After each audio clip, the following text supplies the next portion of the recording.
Shri Ishwarlal Shankarlal Jain. Sir, मैं finance bill और appropriation bill के ऊपर अपने विचार रखने के लिए खड़ा हूँ। ऐसे बोलने के लिए तो बहुत है, परंतु समय की जो सीमा है उसके अंदर सभी पॉइंट नहीं रख सकता हूँ, इसलिए मैं 2-3 ही पॉइंट्स के ऊपर एम्फसाइज करना चाहूँगा। एक तो सर, हमारे महाराष्ट्र के अंदर कोऑपरेटिव शुगर मिल्स है। कोऑपरेटिव शुगर मिल्स जो गवर्नमेंट रेट फिक्स करती है शुगर केन के, वो तो उनको मिनिमम देना ही है, परंतु उनके परफॉर्मेंस के ऊपर किसानों को अधिक दाम मिले ये प्रयास उनको करना पड़ता है और वो देते हैं।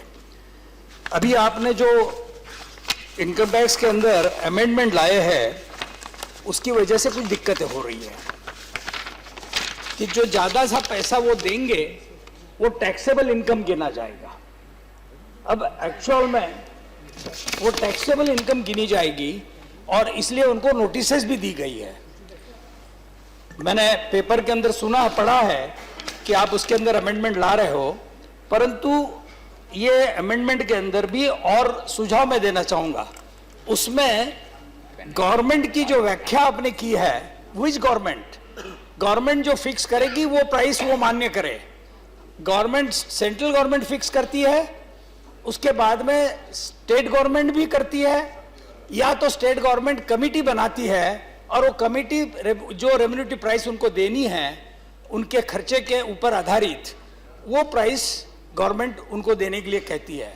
तो गवर्नमेंट की व्याख्या में ये जो कमिटी बनेगी और उन्होंने जो रिकमेंडेशन दिया वो भी गवर्नमेंट की व्याख्या के अंदर आना चाहिए, क्योंकि हमारे स्टेट के अंदर तो इसी प्रकार से दी जाती है। कर्नाटका के अंदर भी ऐसा एक बोर्ड बना हुआ है और वही दी जाती है, और इसलिए उस अमेंडमेंट के अंदर हमें चेंजेस लाने की जरूरत है।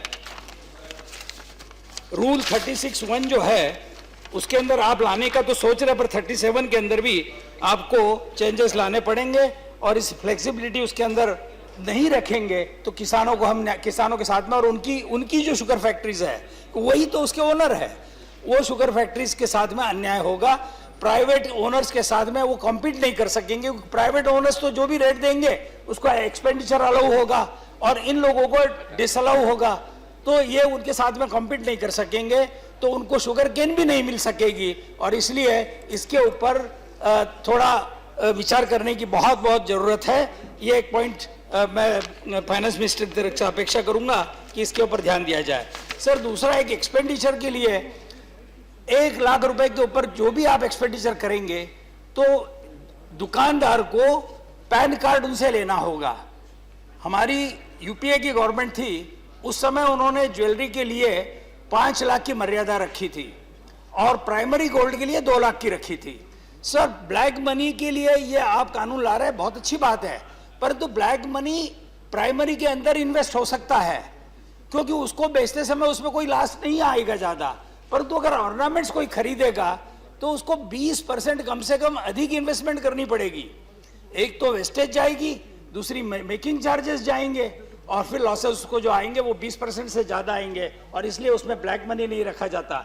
रूरल इंडिया के अंदर किसानों के पास में कोई पैन कार्ड नहीं है, उनकी एग्रीकल्चर इनकम है वो टैक्स फ्री है, और ऐसे समय में अगर हम उनके ऊपर कंपल्शन रखेंगे तो वो व्यापारी क्या करेगा, कहां से वो पैन कार्ड उनसे मांगेगा और वो लाएंगे और वो बिजनेस कर सकेगा। इसलिए पैन कार्ड की जो आपने मर्यादा रखी है 1 लाख की, ये बहुत अनुचित है। वो 5 लाख की ठीक है, आपको लगता है ज्यादा है, उसको कम कर दीजिए, 5 से 4 कर दीजिए। प्राइमरी को लगे तो 2 लाख से आप 1 लाख पे कर दीजिए, परंतु ये जो मर्यादा है 1 लाख की, ये बहुत अनरीजनेबल है, इनप्रैक्टिकेबल है, और इसलिए इसके अंदर भी ध्यान देने की जरूरत है।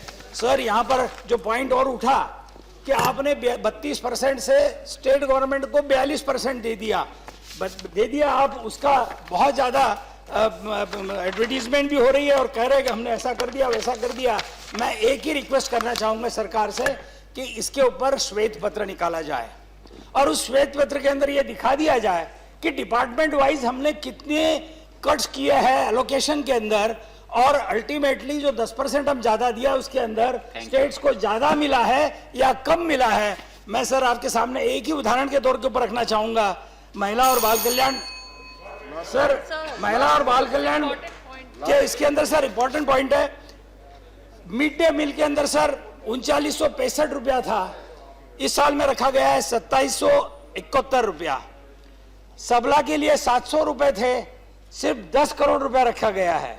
Scheme for protection of and development of women 315 crore था, सिर्फ 78 करोड़ से रखा गया है। RMSA के लिए 1500 करोड़ थे, 1010 करोड़ रखा गया है। RUSA के लिए 660 थे, 347 रखा गया है। IAY के लिए 16,000 करोड़ था, आप अपने खाली 10,025 points बोल करोड़ तो रखा गया है। सर कितना कट किया गया है, और फिर हम डोंडा पीट रहे हैं कि हमने स्टेट को 10% ज्यादा दे करके और बहुत सबलागर उनको मजबूतीकरण कर दिया है। इसीलिए मेरी विनती है और मेरी अपेक्षा है सरकार से कि श्वेत पत्र निकाले और दूध का दूध और पानी का पानी सबके सामने रख दिया जाए। Thank you.